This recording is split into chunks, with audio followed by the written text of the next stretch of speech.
दोस्तों नमस्कार। आप सबका स्वागत है मेरे चैनल हिंदी की बिंदी पर। मैं हूं डॉक्टर प्रदीप प्रसन्न और आप भी प्रसन्न होंगे। आइए कुछ नई बातें सीखते हैं आज के टॉपिक के साथ।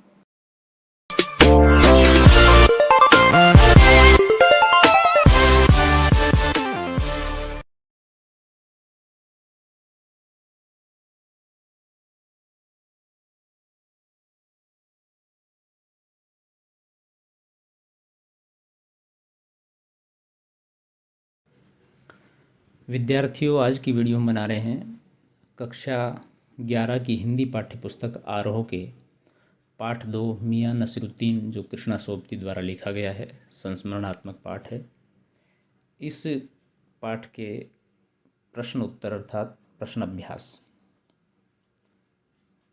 तो वीडियो प्रारंभ करें उससे पहले आप सबसे आग्रह है, यदि आपने हिंदी की बिंदी चैनल को अभी तक सब्सक्राइब नहीं किया है तो प्लीज़ उसे सब्सक्राइब जरूर करें, बेल आइकॉन को जरूर दबाएं ताकि कोई वीडियो आप मिस ना कर पाएँ। आइए शुरू करते हैं आज की वीडियो। पहला प्रश्न है, मियाँ नसीरुद्दीन को नान बाइयों का मसीहा क्यों कहा गया है? उत्तर है क्योंकि वे मसीहाई अंदाज में रोटी पकाने की कला का बखान करते हैं। वे स्वयं भी 56 तरह की रोटियां बनाने के लिए प्रसिद्ध हैं। उनका खानदान वर्षों से इस काम में लगा हुआ है। वे रोटी बनाने को कला मानते हैं तथा स्वयं को उस्ताद कहते हैं। उनका बातचीत करने का ढंग भी महान कलाकारों जैसा है। अन्य नानबाई सिर्फ रोटी पकाते हैं, वे नया कुछ नहीं कर पाते। प्रश्न 2 है, लेखिका मियाँ नसीरुद्दीन के पास क्यों गई थी? उत्तर है, लेखिका मियाँ नसीरुद्दीन के पास इसलिए गई थी क्योंकि वह रोटी बनाने की कारीगरी के बारे में जानकारी हासिल करके दूसरे लोगों को बताना चाहती थी। मियाँ नसीरुद्दीन 56 तरह की रोटियां बनाने के लिए मशहूर थे। वह उनकी इस कारीगरी का रहस्य भी जानना चाहती थी। प्रश्न नंबर 3 है, बादशाह के नाम का प्रसंग आते ही लेखिका की बातों में मियाँ नसीरुद्दीन की दिलचस्पी क्यों खत्म होने लगी? उत्तर है, लेखिका ने जब मियाँ नसीरुद्दीन से उनके खानदानी नानबाई होने का रहस्य पूछा तो उन्होंने बताया कि उनके बुजुर्ग बादशाह के लिए भी रोटियां बनाते थे। लेखिका ने उनसे बादशाह का नाम पूछा तो उनकी दिलचस्पी लेखिका की बातों में ख़त्म होने लगी। सच्चाई यह थी कि वे किसी बादशाह का नाम नहीं जानते थे और न ही उनके परिवार का किसी बादशाह से संबंध था। बादशाह का बावर्ची होने की बात उन्होंने अपने परिवार की बड़ाई करने के लिए कह दी थी। बादशाह का प्रसंग आते ही वे बेरुखी दिखाने लगे, कहीं वे पकड़े ना जाएं इस डर से, क्योंकि वो झूठ बोल रहे थे। प्रश्न नंबर 4 है, मियाँ नसीरुद्दीन के चेहरे पर किसी दबे हुए अंधड़ के आसार देख यह मजमून ने छेड़ने का फैसला किया। इस कथन के पहले और बाद के प्रसंग का उल्लेख करते हुए इसे स्पष्ट कीजिए।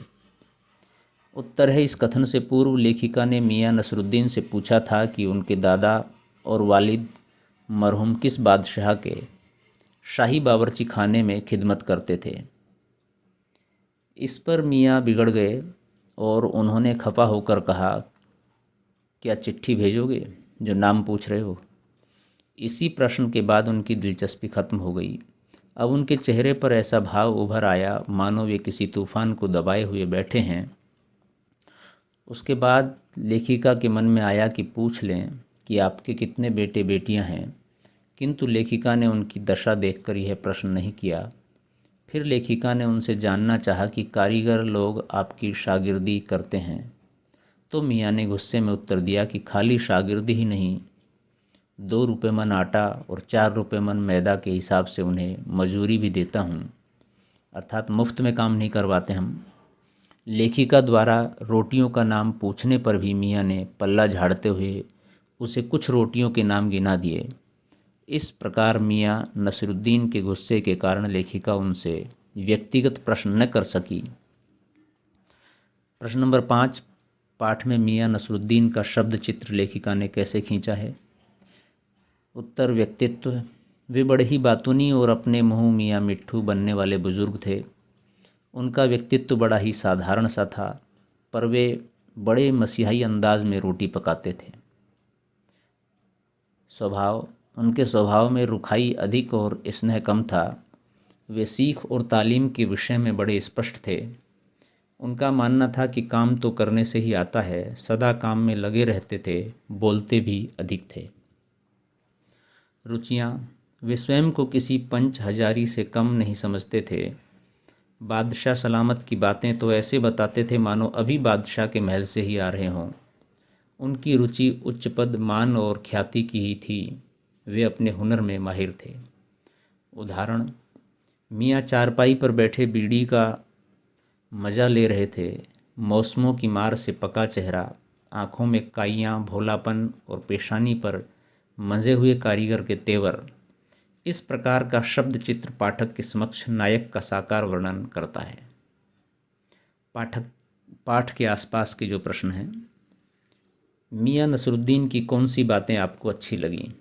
अब ये आप व्यक्तिगत रूप से लिख सकते हैं, लेकिन हम उदाहरण के रूप में आपको समझाते हैं। मियाँ नसरुद्दीन की निम्नलिखित बातें हमें अच्छी लगी। वे काम को अधिक महत्व देते हैं। बातचीत के दौरान भी उनका ध्यान अपने काम में होता है। वे हर बात का उत्तर पूरे आत्मविश्वास के साथ देते हैं। वे शागिर्दों का शोषण नहीं करते, उन्हें काम भी सिखाते हैं तथा वेतन भी देते हैं। वे 56 तरह की रोटियां बनाने में माहिर हैं। उनकी बातचीत की शैली आकर्षक है। प्रश्न नंबर 2 है, तालीम की तालीम ही बड़ी चीज़ होती है। यहाँ लेखक ने तालीम शब्द का 2 बार प्रयोग क्यों किया है? क्या आप दूसरी बार आए तालीम शब्द की जगह कोई अन्य शब्द रख सकते हैं? लिखिए। उत्तर है, तालीम शब्द का प्रयोग 2 बार भाषा सौंदर्य में वृद्धि करने के लिए किया गया है। यहाँ तालीम का अर्थ शिक्षा और समझ से लिया गया है। पहली बार उर्दू शब्द तालीम का अर्थ है शिक्षा, दूसरा अर्थ है समझ और पकड़, अर्थात शिक्षा की पकड़ भी होनी चाहिए।